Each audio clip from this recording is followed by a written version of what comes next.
Hello hello hello hello hello আপনারা সবাই ভালো আছেন তো? হ্যাঁ। মঞ্চে এসে আপনাদের সাথে কুশল বিনিময় করার সুযোগ হয়নি, কারণ সময় অনেক হয়ে গেছে, এই জন্য তাড়াতাড়ি গান গাওয়ার ব্যবস্থা করছি। এখন চিন্তা করলাম যে আমি আপনাদের জন্য নতুন, আপনারাও আমার জন্য নতুন। আমাদের একজন বাউল কারি সিলেটের আমিরউদ্দিন বয়াতির একটি গান আছে, গানটা এরকম, একটু মুখটা শোনাবো। আমি নতুন, আমার বন্ধু নতুন, আমার প্রীতি নতুন, নতুন গাছে ফুটলো ফুল, নতুন নতুন গাছে ফুটলো ফুল নতুন। মানে আপনারা নতুন, আমিও নতুন, নতুন একটা ভাব তৈরি হয়ে যায়। কি কোন আপনারা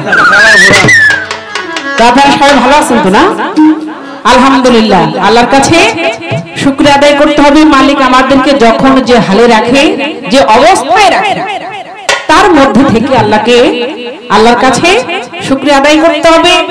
আমরা তো বাউল শিল্পী, এজন্য দু একটি কথা আসলে বলতে হবে, বলার সুযোগ আমাদেরকে করে দিতে হবে আপনাদের।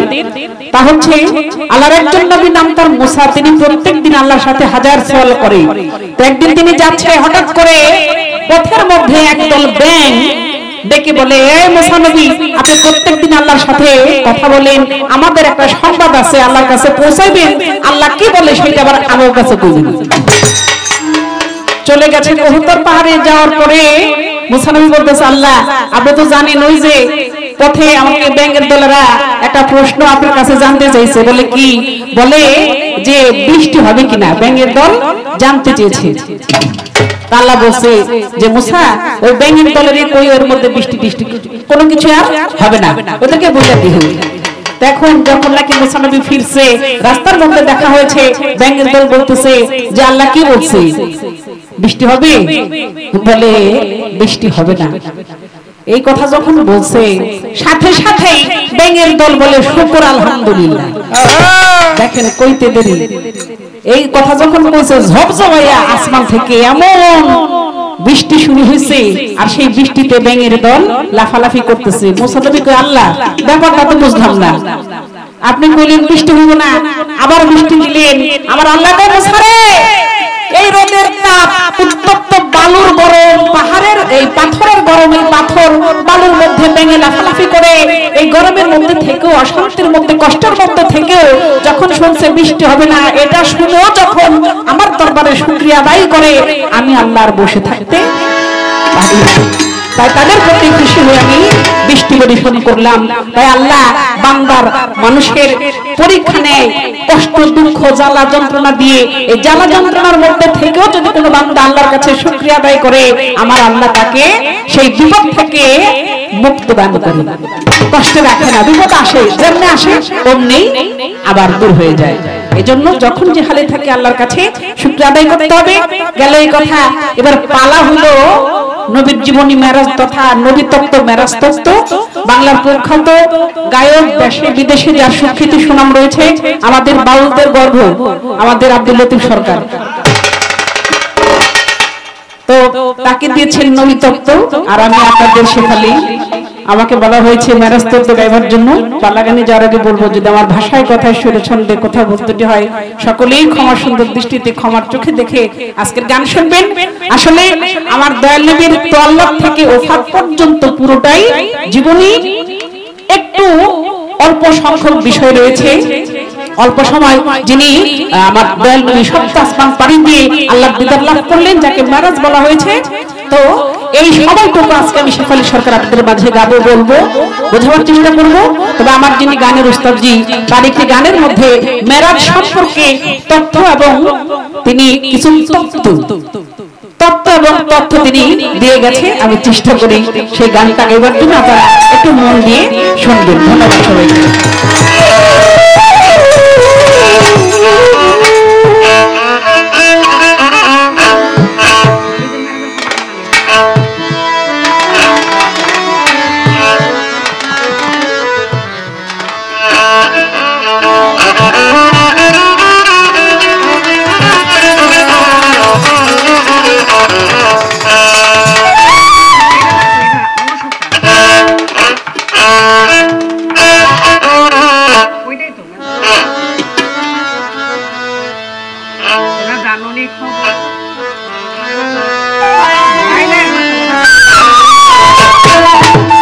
তোমরা জানোনি খবর তোমরা শুনছনি খবর মেরাজে গিয়াছে আমার দিনের পয়গাম্বর তোমরা জানোনি খবর তোমরা শুনছনি খবর মেরাজে গিয়াছে আমার দিনের পয়গাম্বর তোমরা জানোনি খবর তোমরা শুনছনি খবর মেরাজে গিয়াছে আমার দিনের পয়গাম্বর তোমরা জানোনি খবর তোমরা শুনছনি খবর মেরাজে গিয়াছে আমার দিনের পয়গাম্বর যে রাত্রে শোয়া ছিল নবী উম্মে হানির ঘর তোমরা জানোনি খবর তোমরা শুনছনি খবর মেরাজে গিয়াছে আমার দিনের পয়গাম্বর তোমরা জানোনি খবর তোমরা শুনছনি খবর মেরাজে গিয়াছে আমার দিনের পয়গাম্বর তোমরা জানোনি খবর তোমরা শুনছনি খবর মেরাজে গিয়াছে আমার দিনের পয়গাম্বর তোমরা জানোনি খবর তোমরা শুনছনি খবর মেরাজে গিয়াছে আমার দিনের পয়গাম্বর মনরে মনরে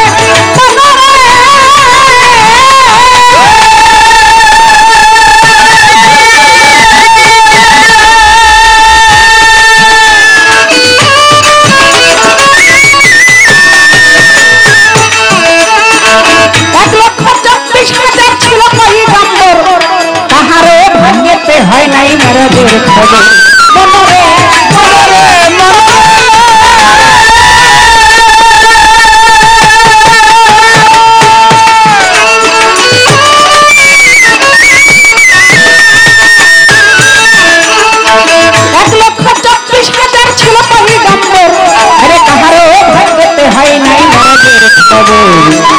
দেশের আজব কথা শুনতে লাগে আজব দেশের আজব কথা শুনতে লাগে আজব দেশের আজব কথা শুনতে লাগে এক রাত্রে গেল নবীর 27টি বছর তোমরা জানোনি খবর তোমরা শুনছনি খবর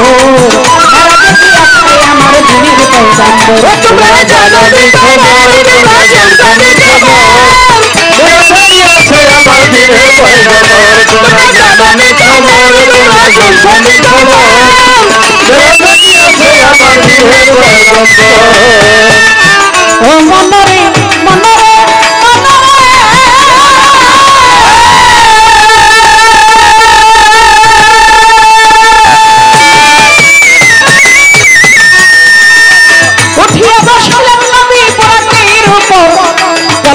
চলিয়া গেল বাইতুল্লাহর নগর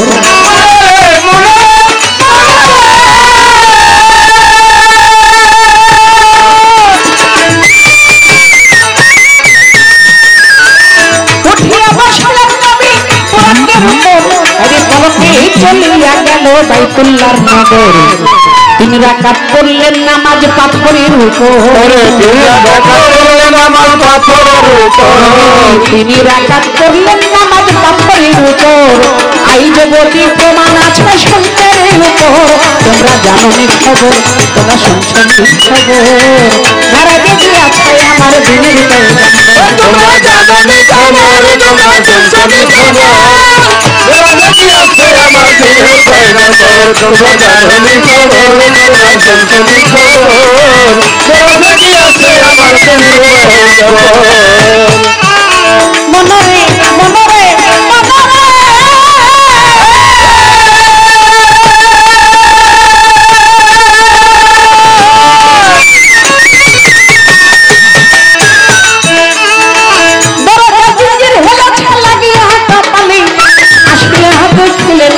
জিঞ্জির খানা বলে মনরে মনরে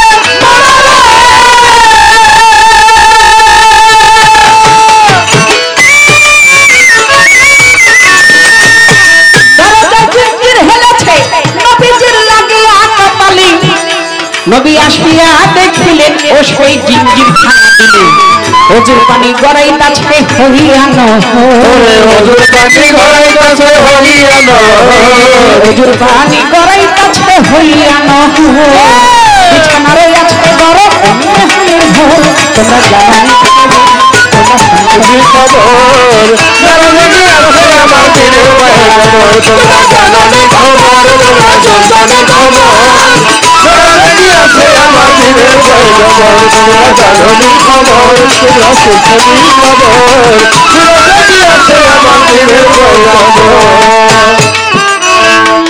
ও মনরে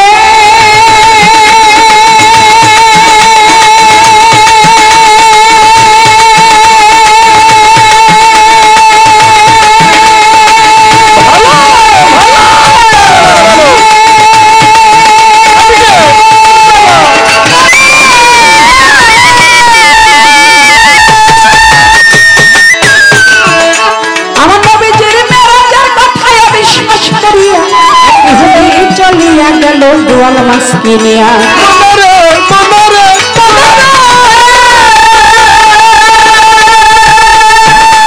আমার নবীজির মেরাজের কথায় বিশ্বাস করিয়া ইহুদি চলিয়া গেল দোয়াল মাসকিনিয়া সে ছিল পুরুষ হইল মাইয়া নীল সদাগর ছিল পুরুষ হইল মায়া নীল সদাগর ছিল পুরুষ হইল মাইয়া নীল সদাগর তিন সন্তানের ভাই জননী করিয়া তার ঘর তোমরা জানো নি খবর তোমরা শুনছই খবর মেরাজে গিয়াছে আমার দিনের পয়গম্বর তোমরা জানোনি খবর তোমরা শুনছনি খবর মেরাজে গিয়েছে আমার দিনের পয়গম্বর তোমরা জানোনি খবর তোমরা শুনছনি খবর মেরাজে গিয়েছে আমার দিনের পয়গম্বর ও মনরে মোহনরে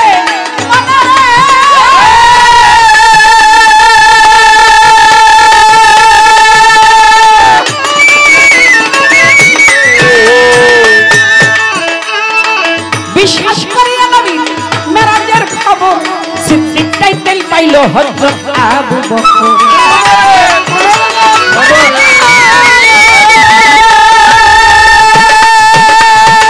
বিশ্বাস করিয়া নবীর মেরাজের খবর সিদ্দিক টাইটেল পাইল হযরত আবু বকর আরে সুবহান সরকারে বলে ওরে মন কামন সুবহান সরকারে বলে ওরে মন কামন সুবহান সরকারে বলে ওরে মন কামর আগে বিশ্বাস করিয়া আমার মইন চরণ ধর তোমরা জানোনি খবর তোমরা শুনছনি খবর মেরাজে গিয়েছে আমার দিনের পয়গম্বর তোমরা জানোনি খবর তোমরা শুনছনি খবর মেরাজে গিয়েছে আমার দিনের পয়গম্বর তোমরা জানোনি খবর তোমরা শুনছনি খবর মেরাজে গিয়েছে আমার দিনের পয়গম্বর এইখানেতে গানের ছন্দ বন্ধ রাখতে চাই আপনারাই আছেন যত ভাবুকের গোসাই রে ভাবুকের গোসাই রে ভাবুকের গোসাই নীরবতা পালন করবেন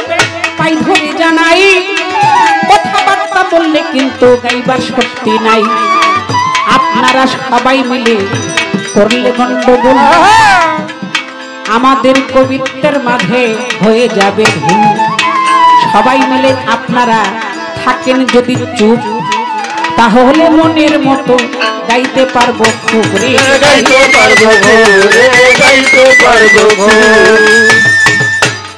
আপনারা জ্ঞানী শ্রোতা কথায় বলে ভালোর অল্প ভালো তাই না আমি আপনাদের কাছে অনুনয় করে বলবো আমি যে গানটা গেয়েছি তোমরা শুনছনি খবর তোমরা জানোনি খবর মেরাজে গিয়েছে আমার দিনের পয়গম্বর এই গানের মধ্যে দয়াল নবী কতটুকু সময়ের মধ্যে তিনি মেরাজ করেছে তথা সপ্ত আসমান পাড়ি দিয়ে লামকামে গিয়ে আল্লাহর দিদার লাভ করে আবার তিনি এই ধরাধামে চলে আসলেন এই সময়টুকু কতটুকু এই বিষয়টা বোঝাইবার জন্য আমার এই গানটা গাওয়া যে সময়টুকুর মধ্যে নবী মেরাজ করলেন ওই সময়টুকুর মধ্য থেকে তার জীবন থেকে 27 বছর কেটে গিয়েছে দেখেন খুব নিবিড় ভাবে বিষয়টা ভাবতে হবে যে আমার দয়াল নবী তিনি যেই রাতে মেরাজে গমন করলেন সেই রাতে তিনি শোয়া ছিলেন উম্মে হানির ঘরে এই যে এখন যে শীত মৌসুম চলছে মাইকটা ঠিক করেন ভাই এই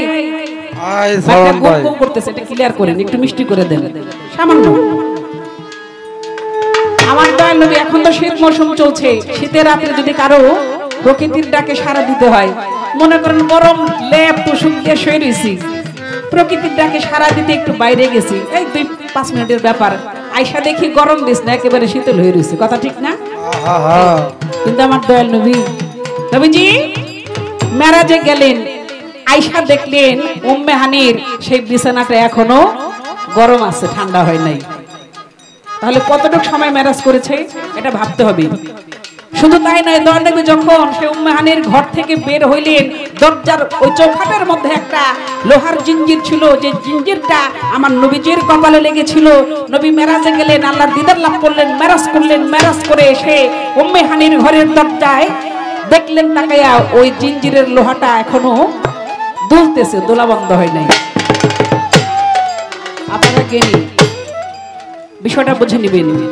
শুধু তাই নয়, আমার দয়াল নবী মেরাজে যাইবার আগে তিনি বাইতুল মুকাদ্দাসে 3 রাকাত নামাজ পড়েছিল, যে 3 রাকাত আমরা মুসলমানরা না পড়লে আমাদের 5 ওয়াক্ত 5 জায়গানা নামাজ আদায় হয় না, পরিপূর্ণ হয় না। বুঝতে পারছেন? আমরা ফজরে 2 রাকাত ফরজ পড়ি, 2 রাকাত সুন্নত পড়ি। জোহরে 4 রাকাত ফরজ, 4 রাকাত সুন্নত, 2 রাকাত সুন্নত, 2 রাকাত নফল। আসরে 4 রাকাত ফরজ, 4 রাকাত সুন্নত। মাগরিবে 3 রাকাত ফরজ, তারপরে 2 রাকাত সুন্নত, 2 রাকাত নফল। এশারে 4 রাকাত ফরজ, 4 রাকাত সুন্নত, 2 রাকাত সুন্নত, 2 রাকাত নফল আর 3 রাকাত। কোন দেহি কোনটা? যেটা আমার নবী পড়ছে, বেতের নামাজ। এই বেতের নামাজ, এই ওয়াজিব নামাজ, এই নামাজটা না পড়া পর্যন্ত 5 ওয়াক্ত 5 জায়গানা নামাজের যে পূর্ণতা, এটা আসে না, পাওয়া যায় না। আর সেই নামাজটাই আমার নবী করিম সাল্লাল্লাহু আলাইহি ওয়াসাল্লাম মেরাজে যাওয়ার লগ্নে পড়েছে। এই যে নামাজ পড়ার আগে যে ওযু বানাইতে হয়, আমার নবী ওযু বানাইলেন, নামাজ পড়লেন, আল্লাহর সাথে সপ্ত আসমান পাড়ি দিয়ে দিদার করলেন, মেরাজ করলেন। মেরাজ থেকে আসলেন, আয়েশা দেখে ওই ওযুর পানিটা এখনো পানিতে গড়াগড়ি করে, পানিটা মাটিতে মিশে নাই। তাহলে কতটুকু সময়ের মধ্যে নবী মেরাজ করেছে, আপনারা জ্ঞানী শ্রোতা বুঝে নিবেন। তাই হাদিস বলে এই সময়টুকুর মধ্য থেকে আমার দয়াল নবীর জীবন থেকে 27 বছর চলে গিয়েছে। তাহলে ভাবেন তো আসলে মেরাজটা কি, কোথায় কি ভাবে হইল? এটা জ্ঞানীদের কাছে আমার ইশারা। দয়াল নবী 90 বছর আয়ু পেলেন, তার 27 বছর কেটে গেল মেরাজে, আর 63 বছর তিনি এই উম্মতের জন্য কাঁদতে কাঁদতে কাঁদতে কাঁদতে তার জীবনের শেষ পর্যন্ত কেঁদেছেন। এখনো কাঁদে, সারা জন্মেই কাঁদবে। তাহলে আমরা কত ভাগ্যবান, আমরা সেই নবীর উম্মত হয়েছি। যদি একবার ভাবেন যে হ্যাঁ, আমাদের কত সৌভাগ্য, 313 জন নবী আমার নবীকে নিয়ে বাদ দিয়ে, আমার নবীকে বাদ দিলে 312 জন হয়। এই 12 জন নবী তারা খালি আক্ষেপ করেছে যে আমরা যদি নবী না হইয়া হযরত মুহাম্মদ মুস্তাফা সাল্লাল্লাহু আলাইহি ওয়াসাল্লাম দয়াল নবীজির উম্মত হইতে পারতাম, তাহলে আমাদের জন্মটা ধন্য হয়ে যেত। কি সুবহানাল্লাহ, উম্মত। শুধু তাই নয়, এই মুহাম্মদ উম্মতের জন্য আল্লাহ জান্নাতকে রিজার্ভ করে রেখেছে। তাহলে আমাদের কোনো ভয় নেই, আমরা শুধু আমাদের নবীকে ভালোবাসতে হবে। আল্লাহ রাসূল বলছে, এই দুনিয়ার ধন সম্পদ, অর্থ, টাকা পয়সা, বাড়ি গাড়ি, ছেলে মেয়ে, সন্তান, মা বাবা, সবকিছুর ঊর্ধ্বে যদি কেউ আমাকে ভালোবাসে, আল্লাহ বলেছে তার জন্য দোজখের আগুন হারাম। সবাই বলে একবার সুবহানাল্লাহ, সুবহানাল্লাহ। তাহলে আমার নবীকে সেইভাবে ভালোবাসতে হবে, আর কিছু লাগবে না। এই ভালোবাসার বিনিময়ে আপনি পার হয়ে যেতে পারবেন, আপনার কোনো কিছু আর সমস্যা হবে না। তোমরা জানোনি খবর, তোমরা শুনছোনি খবর, দরদি আছে আমার দিনের পয়গম্বর। তোমরা জানোনি খবর, তোমরা শুনছোনি খবর, দরদি আছে আমার দিনের পয়গম্বর। আমার প্রতিপক্ষের কাছে জনাব আব্দুল লতিফ সরকারের কাছে আমার জানতে ইচ্ছা, যেহেতু তত্ত্ব বলা হয়েছে এর জন্য শুরু থেকে একটু শুরু করি। আমি জানতে চাই যে আমরা মানুষরা যেভাবে আসা যাওয়া করি, আমার দয়াল নবীর এই পৃথিবীতে মানব আকারে আসার যে তার অবস্থানটা, তার আসা যাওয়ার অবস্থানটা কেমন ছিল, কেমন করে।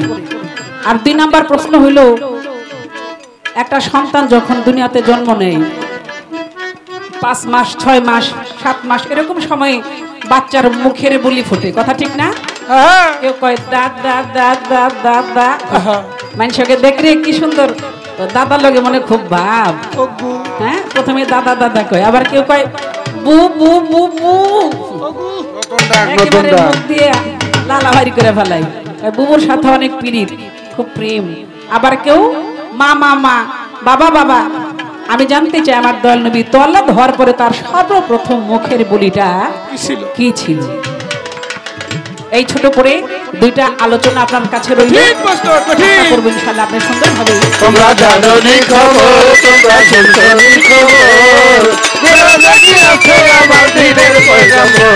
তোমরা জানো নি খবর, তোমরা শুনছো নি খবর, গোরা জাগি আছে আমার দিনের পয়গম্বর। যে রাত্রে শোয়া ছিল নবী, যে রাত্রে শোয়া ছিল নবী উম্মে হানির ঘর, তোমরা জানো নি খবর, তোমরা শুনছো নি খবর, যারা যদি আছে আমার দিনের পয়গম্বর। তোমরা জানো নি খবর, তোমরা শুনছো নি খবর, যারা যদি আছে আমার দিনের পয়গম্বর। তোমরা জানো নি খবর, তোমরা শুনছো নি খবর, মেরাজে কি আছে আমার দিনের পয়গম্বর।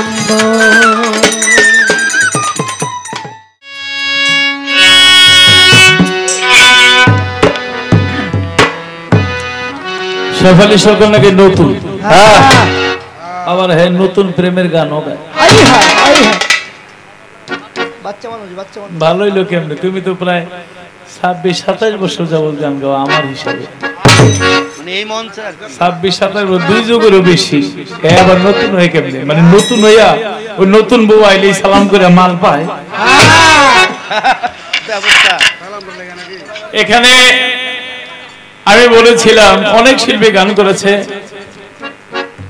আমি বলেছিলাম কমিটিকে যে শেফালি সরকার ও বাকি আছে, সে খুব ভালো গান করে। আমি যে বসে গান শুনছিলাম, শুনতেই মন যাচ্ছে, এত চমৎকার যার গাওনি এবং সবকিছুই ভালো লেগেছে। প্রশ্ন করেছে নবী কি, নবীর আসা যাওয়াটা কিভাবে, নবীর 3টা হালিয়ত। এই কথার জবাব দিতে হলে নবীর 3টা হালিয়ত আলোচনা করতে হবে। নবীর 3টা হালিয়ত, একটা হলো বাশারি, আরেকটা হলো হাকিকি, আরেকটা হলো মালিকি। বাশারি যে দেহটা আমরা আপনারা যেভাবে আসা যাওয়া করি ওইভাবেই আসা যাওয়া হাদিসে লিখেছে। তবে নবী যখন মায়ের গর্ভে ছিল, মা বোনদের সন্তান গর্ভে থাকলে যেমন পেটটা একটু উঁচু হয়, মা আমেনাকে কখনো বোঝা যেত না যে গর্ভে সন্তান আছে। এইটা একটা বুঝে যা। আর হাকিকির কথা যদি বলি, তাহলে হাকিকি এবং মালাকির কথা যদি বলি, তাহলে যে আল্লাহর পেয়ারা হাবিব, যে আমার নবী, সে আসা যাওয়া করেছে। অনেকের মধ্যে আছে যে মা পিতা আব্দুল্লাহ ললার থেকে মা আমেনা চুম্বন করে একটি নূর নিয়ে গেছিল, যাকে বলে মুহাম্মদী নূর। সুবহানাল্লাহ। এসেছে নবী মূল দ্বারা। এটা হাকিকি বা মালাকিতে বলে, বা এটার আধ্যাত্মিক অনেক জবাব আছে। বিশেষ করে পিতা আব্দুল্লাহর অনুসারে যে নূর ছিল, আমার নবী বলেছে আমি 8ম জায়গায় স্থানান্তরিত হয়ে এই জায়গায়। 8ম জায়গা বলতে পিতা আমাদের আদি পিতা আদমের ললাটে ছিল এবং নূহ নবীর ললাটে ছিল।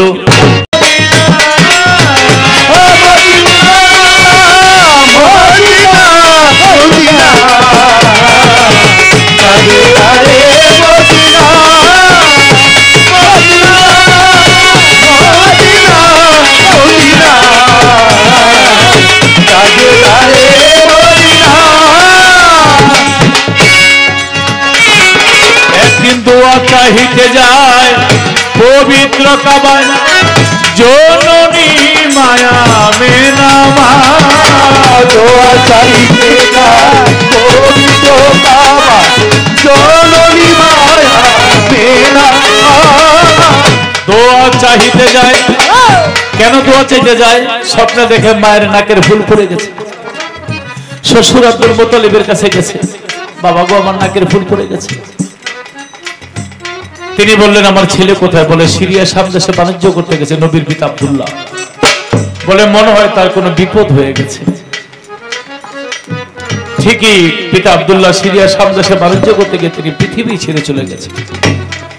তাই মক্কাবাসীরা কোনো বিপদ হইলে কাবা ঘরের সামনে গিয়া তারা মনের কথা প্রাণের কথা বলতো। তাই মা আমেনা চলে গেছে, দোয়া করিতে যায় পবিত্র কাবায় জননী মায়া আমিনা থর থর করিয়া কাবা কাঁপিয়া কাঁপিয়া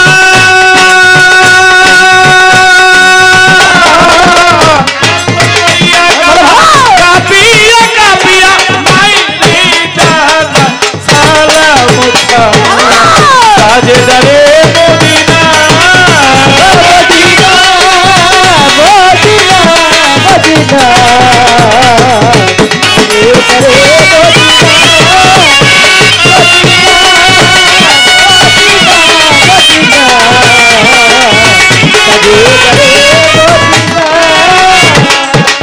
মায় বলে কাবা কাঁপিয়া ওঠো কেন কাবা বলে মা জানো না মা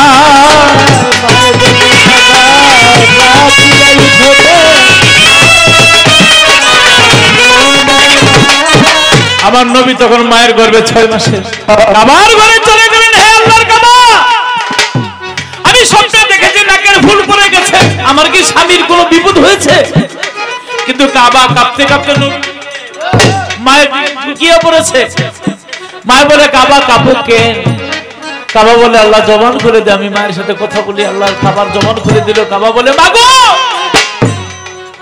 আপনি যদি জানতেন আমারও কাবা আপনার গর্ভে তাহলে আপনি এই ইট পাথরের কাবার কাছে আপনি আসতেন না মায়ে বলে কাবা কাঁপিয়া ওঠো কাবা বলে মা জানো না মায়ে বলে কাবা কাঁপিয়া ওঠো কে কাবা বলে মা জানো না বিশ্বের কাবা আমি কাবা বিশ্বের কাবা আমি কাবা আমার কাবা তোমার গর্ভে সাজেদারে মদিনা মদিনা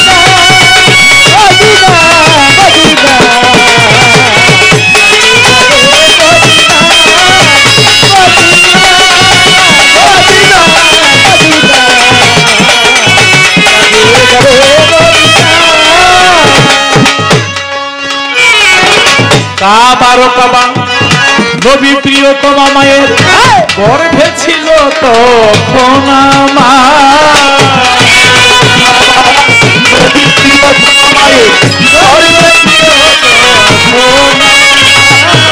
কাবার কাবা নবী প্রিয়তমা মায়ের গর্ভে ছিল তখন লতিফ সরকারের মোনা চীন কাবা খানা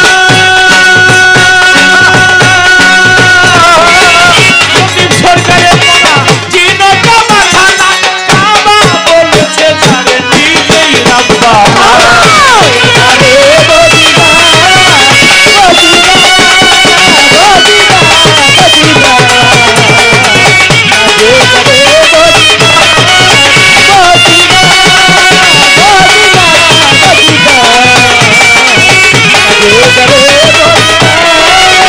মদিনা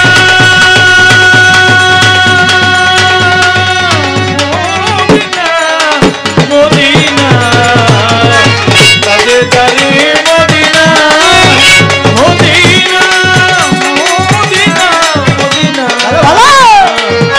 কাজেদারে মদিনা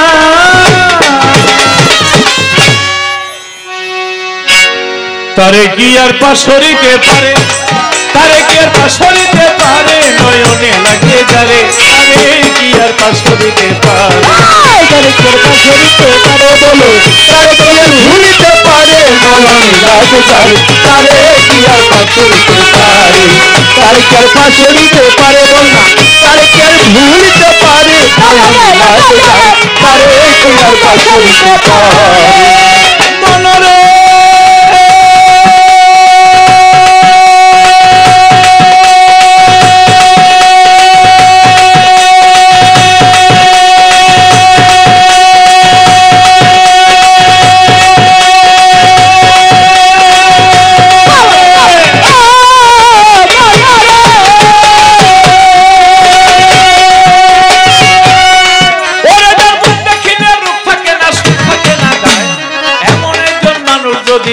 কিতাব ধরায় ওরে এমন একজন বড় পীর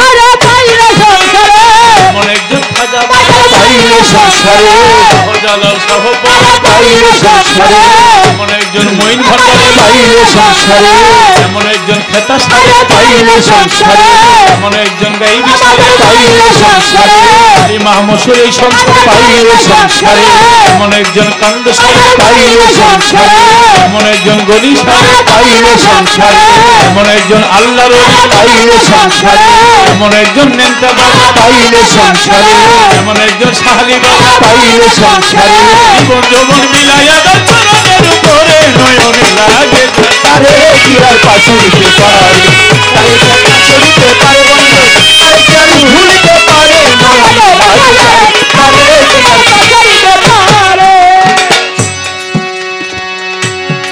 যার চলে যাবে শিবরে কোনো কার্য নাই তাহার যত কথা ছিল গানের আগে জবাব দিছি ভাই রে জবাব দিছি ভাই রে জবাব দিছি ওরে আমারও জিজ্ঞাসা এলো আরো জিজ্ঞাসা এলো ফুলো ফুলো দলিল ফুলো আমারও জিজ্ঞাসা এলো খোলো খোলো দলিল খোলো রে আমার জিজ্ঞাসা এলো এই আস্তে নবীর জীবনী মেরাজ অনেক গিয়েছি এই কথাগুলি অনেক আলোচনা করেছি আজকে একটু ভিন্ন রূপে আলোচনা করতে চাই উনি গান গাইছেন না 27 বছর লাগছে মেরাজে যাইতে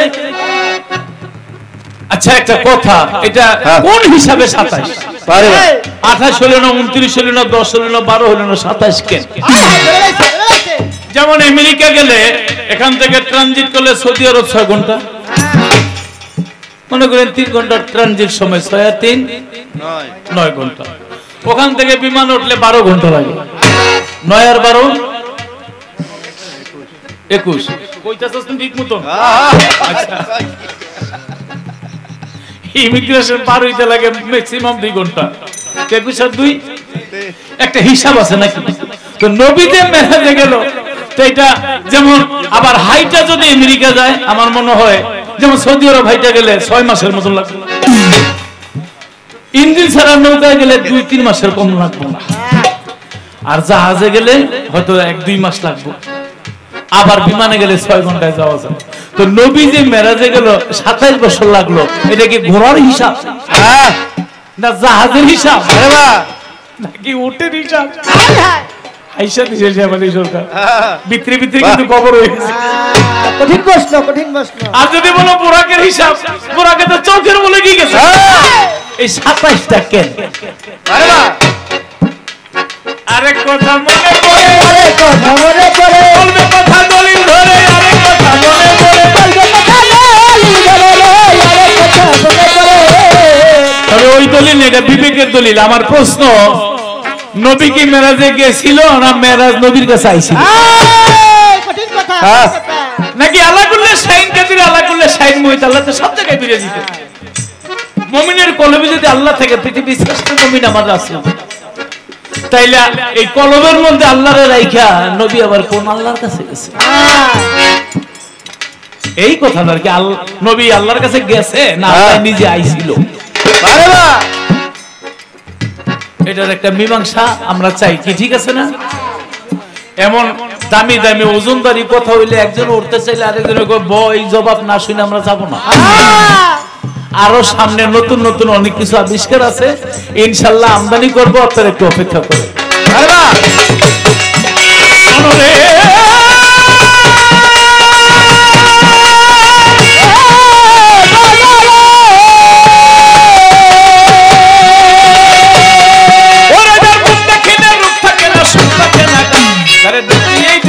কথায় ভুল করিয়া যায় ওরে এমন একজন ভাবের মানুষ পাইলে সংসারে এমন একজন গাইবি সারে পাইলে সংসারে এমন একজন আলী মাহমুদ পাইলে সংসারে এমন একজন মঈন বাবা পাইলে সংসারে তারে কি আর পাশে দিতে পারে তারে কি আর পাশে দিতে পারে তারে কি আর ভুলিতে পারে তারে কি আর পাশে দিতে পারে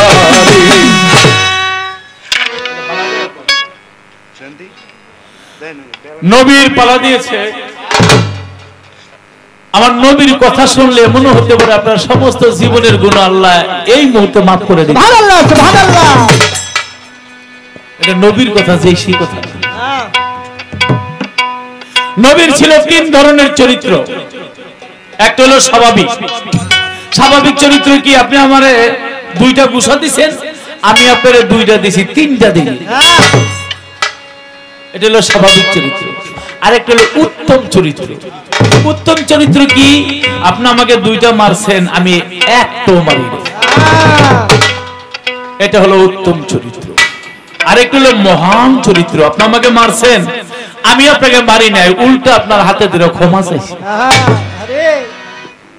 তাই নবী ছিল উত্তম চরিত্র। সওদাগরের বাগানে আমার নবী চাকরি করতে যায়।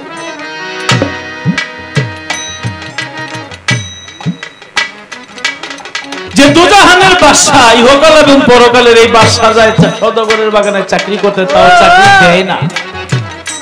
যে তোমার মতো বৃদ্ধা লোক চাকরি করতে পারবে না। সওদাগরের এক বন্ধু বলে, এই ছেলে, এই মিয়া, এই কেন আবার তো নিচে বসো, ভালো করে বসো, একটু নড়াচড়া করে নে, নবীর কথা। হ্যাঁ, এই কথার সময় যখনই দেখবা আল্লাহ নবীর কথা বলতেছি, ভাবের কথা, তখন শুনতে হবে। কারণ ওই সময় যদি এদিক সেদিক মনোযোগী হয়, তাহলে নবীর কথাকে, বাণীকে অসম্মান, আল্লাহ অসন্তুষ্ট হয়ে যায়। সওদাগরের বন্ধু বলে, বন্ধুরে তোর বাগানে চাকরি করতে আসে, কই কোনোদিন খালি হাতে ফিরে যায় না, আজকে যদি বৃদ্ধারা ফিরে যায় তোমার এই সুনাম থাকবে না, তুমি একটা চাকরি দিয়া যাও, তাতে নিজে থেকেই চলে যাবে। সওদাগর বললেন, 20 বালতি পানি ঢাললে মাত্র একটা খুরমা পাইবা, চাকরি করবা? সারাদিন মাটি কাটলে 500 টাকায়, কাউরে যদি 20 টাকা কয় করবে? মানে বিদায় করে দেওয়ার কথা। কিন্তু আমার নবী বলেন, আলহামদুলিল্লাহ, আমি রাজি। 60 বালতি পানি দিলে 3টা খুরমা পাইছে। হাতের তালুর মধ্যে লয়া বাটে, হাসান হোসেন 5 দিনের অনাহার, বিসমিল্লাহ বলে একটা খাইলে পেট ভরিয়া যাবে। মা ফাতেমা 7 দিনের অনাহার, বিসমিল্লাহ বলে খাইলে পেট ভরিয়া যাবে। আলী নিজে 9 দিনের অনাহার, বিসমিল্লাহ বলে একটা খাইলে পেট ভরিয়া যাবে। আমার নবী নিজে 11 দিনের অনাহার, নিজের জন্য ভাবলেন না সংসারে। আল্লাহ বলে, জিবরাইল, এই খুরমাই আমি কাউকে খাইতে দিব না, কারণ আমার দোস্ত কষ্ট কইরা পাইছে, নিজের জন্য একটাও রাখলো না। জিবরাইলে চিল হইয়া খুরমা 3টা গেল লইয়া। আমার নবী জমিনের মধ্যে গেছে রে পড়িয়া, জমিনের মধ্যে পড়ে নবী চোখের পানি ছাড়ে, বলে, আল্লাহ, খুরমা তো নাও নাই তুমি এই ভব সংসারে, আমার সকল উম্মতের বালাই নবী, আল্লাহ তুমি গেছো লইয়া। আল্লাহ বলে, ওগো দোস্ত, কোন পরীক্ষায় আপনাকে হারাইতে পারলাম না, আমি নিজেই যাই। আবার নবী বালতি লইয়া কূপেতে ফেলিল। 60 বালতি পানি যখন নবীজি তুলিল, বালতির মধ্যে পচা রশি গেল রে ছিড়িয়া। ইলিয়াস ভাই, এখন না, এখন না, চাটা রাখেন না, আস্তে আস্তে নিয়ে গানের সময় দিবেন না, মিউজিকের সময় দিবেন। বালতির মধ্যে পচা রশি গেছে রে ছিড়িয়া, বালতি খানা কূপের মধ্যে গেছে রে পড়িয়া। আমার নবী খালি রশি লইয়া সওদাগরের কাছে যায়, যাইয়া বলতে, রশি ছিড়া, বালতি পড়েছে কূপের কিনারায়। কথা শুনে সওদাগরে রাগ হইয়া গেল, রাগ হইয়া নবীর গালে থাপ্পড় একটা দিল। নবী আমার থাপ্পড় খাইয়া জমিনে গেছে রে পড়িয়া।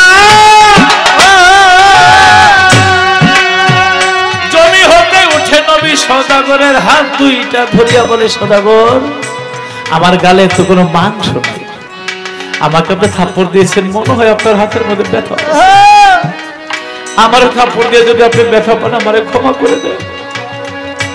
সওদাগর গায়ে, হাই হাই রে, আমি এই মানুষ হইতে দেখি, বালতির রশি আমার, রশি পচা, তার তো দোষ নাই, তাও রাগের বশীভূত হয়ে থাপ্পড় দিলাম, উল্টো আমার কাছেই ক্ষমা চাই। সওদাগর মায়ের ভক্ত ছিলেন, মায়ের কাছে চলে গেছে, মাগো, আমি একজনকে চাকরি দিয়েছি, জানো মা, আমি একটা অন্যায় করে ফেলেছি, আমার বালতির রশি পচা, তাও আমি রাগ করে তার গালের মধ্যে থাপ্পড় দিলাম, সে উল্টো আমার কাছে ক্ষমা চায়, এটা কেমন মানুষ? মা বলে, তার নাম কি? বলে, তার নাম মুহাম্মদ সাল্লাল্লাহু আলাইহি ওয়াসাল্লাম। বলে, বাড়ি কোথায়? বলে, বাড়ি মক্কায়। বলে, বাবার নাম আব্দুল্লাহ, মায়ের নাম আমেনা। মা বলে আমি তৌরাত কিতাব পড়ে গেছি রে পড়িয়া, আখেরি নবী যিনি হবে তার নাম মুহাম্মদ যাবে রইয়া। বাড়ি থাকবে মক্কায়, বাবার নাম আব্দুল্লাহ, মায়ের নাম আমিনা। আমি গেছি রে বুঝিয়া, মনে হয় আমার নবীর গালে তুমি থাপ্পড় গেছো দিয়া। আমারে আর মা বলে তুমি দেখো না, ছেলে বলে সন্তান অন্যায় করলে কি তার ক্ষমা হবে না? বলে হবে, সে যদি ক্ষমা করে তাহলে ক্ষমা, তা নইলে তোমার ক্ষমা হবে না। বলে মা আমি তার কাছে ক্ষমা চাবো। বলে যাও ক্ষমা চাও। সদাগর যায়, মা বলে হয় না হয় না হয় না, যেই হাতে থাপ্পড় দিছে এই হাতে ক্ষমা হয় না। বলে কি করবো? বলে হাত কেটে ফেলে দে। সদাগর নিজের হাতে নিজের হাত কেটে ফেলে দিল। আর আমার নবীকে খুঁজতেছে, দেখে দুপুর রোদ্রের মধ্যে আমার নবী শুয়ে আছে, আকাশের এক খণ্ড এসে নবীকে ছায়া দেয়, আর সর্প এসে ফোনা ধরে বাতাস করে। আর সদাগর নবীর পাও দুটা ধরে চোখের পানি ছাড়ে। আর নবীর পায়ের মধ্যে যখন চোখের পানি গড়াইয়া পড়েছে, নবী চক্ষু মেলেছে। সদাগর বলে নবী গো আমি এসেছি। নবী বলে কেন? যে যেই হাতে থাপ্পড় দিয়েছে আমি হাত কেটে ফেলে দিই। আমার নবী বলে না, আপনি একদিনের হলো আমার মনে, আমি আপনাকে আগেই ক্ষমা করে দিয়েছি। আনেন আপনার কাটা হাত। কাটা হাত আনলো, নবী একটু থুতু এসে লাগাই দিল, আর কাটা হাত ভালো হয়ে গেল। সদাগর পাঠ করে লা ইলাহা ইল্লাল্লাহু মুহাম্মাদুর রাসূলুল্লাহ সাল্লাল্লাহু আলাইহি ওয়াসাল্লাম। সদাগর বলে নবী এখন থেকে আমিও আপনার, আমার বাগানও আপনার, আমার সমস্ত কিছু আপনার চরণে আমি লুটাই দিই। আমার দয়ার নবী, মায়ের নবী, তিনি আঘাত পাইয়া উল্টা ক্ষমা চাইছে। তারপরে তিনি পৃথিবীতে কত কষ্ট করে ইসলাম প্রচার করেছে, সেই নবীজির একটি গান গিয়ে বসবে।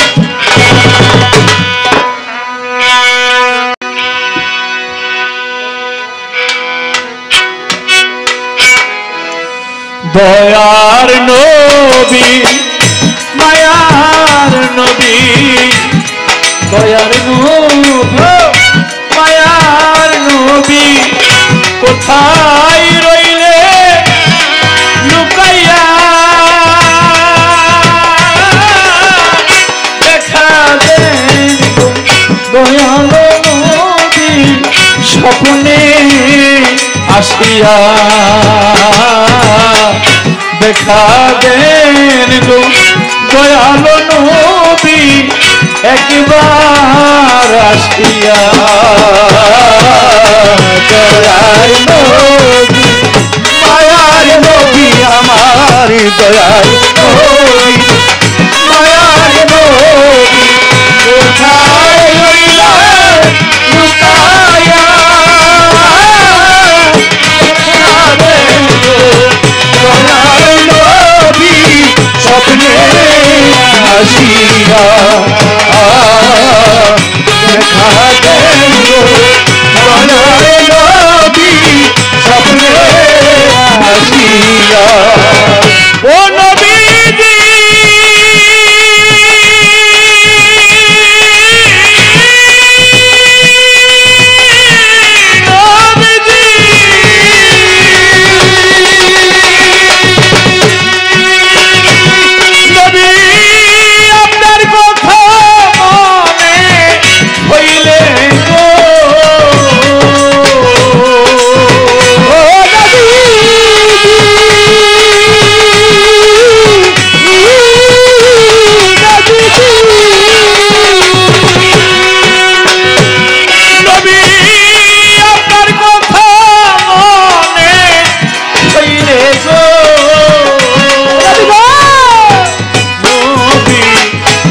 ভেসে যায় নয়ন জলে,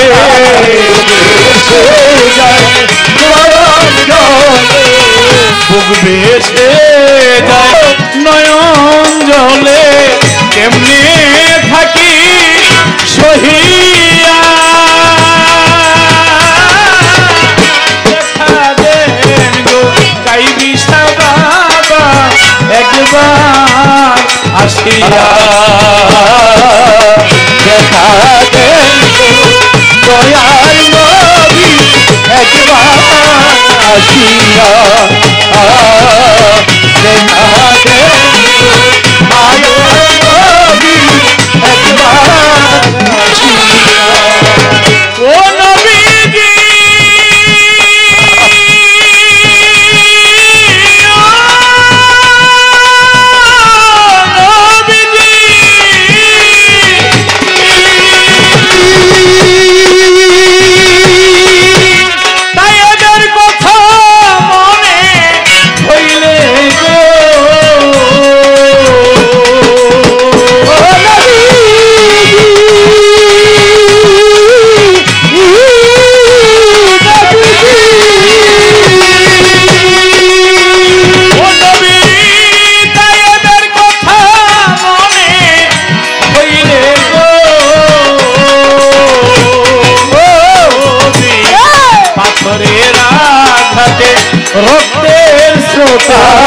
পাথরের আঘাতে রক্তের স্রোতে পাথরের আঘাত রক্তের স্রোতে লুটা গেল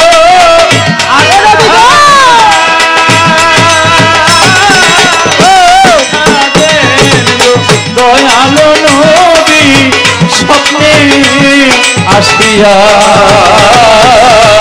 দেখা দয়ার নবী স্বপ্নে আসিয়া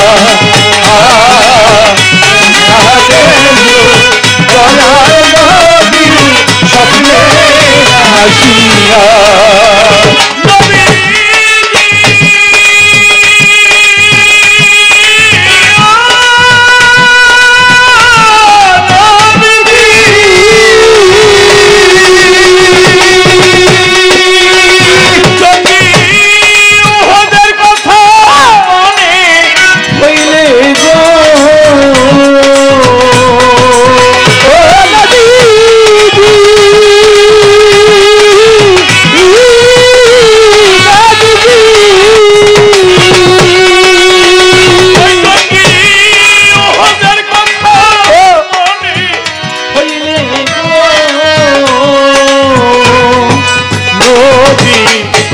পাথরের আঘাতে রক্তের স্রোতে পাথরের আঘাতে রক্তের স্রোতে গায়ের রক্তে জুতার সাথে গেল সেদিন আত্মাইয়া দেখা দয়াল নবী স্বপ্নে আসিয়া দয়ার নবী স্বপ্নে আসিয়া দেখা দয়ার নবী স্বপ্নে আসিয়া ও নবী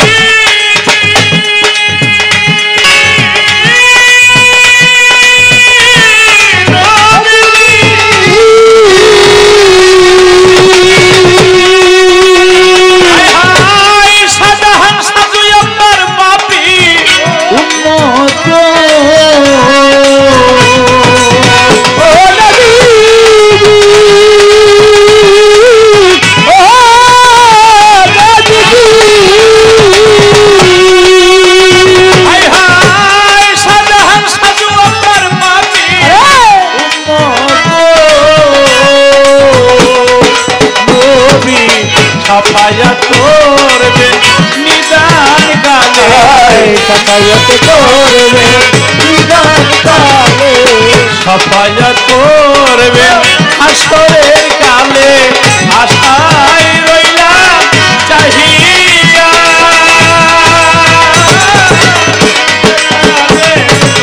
দয়াল নবী স্বপ্নে আসিয়া দেখা দেব দয়ার নবী স্বপ্নে আসিয়া দেখা দেব দয়ার নবী স্বপ্নে আসিয়া দয়ার নবী মায়ার নবী দয়ার নবী মায়ার নবী কোথায় রইলে লুকাইয়া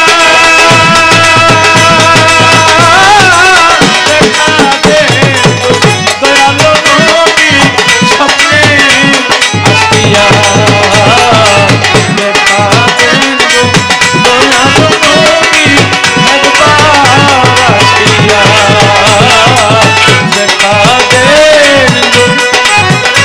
দয়াল নবী স্বপ্নে আসিয়া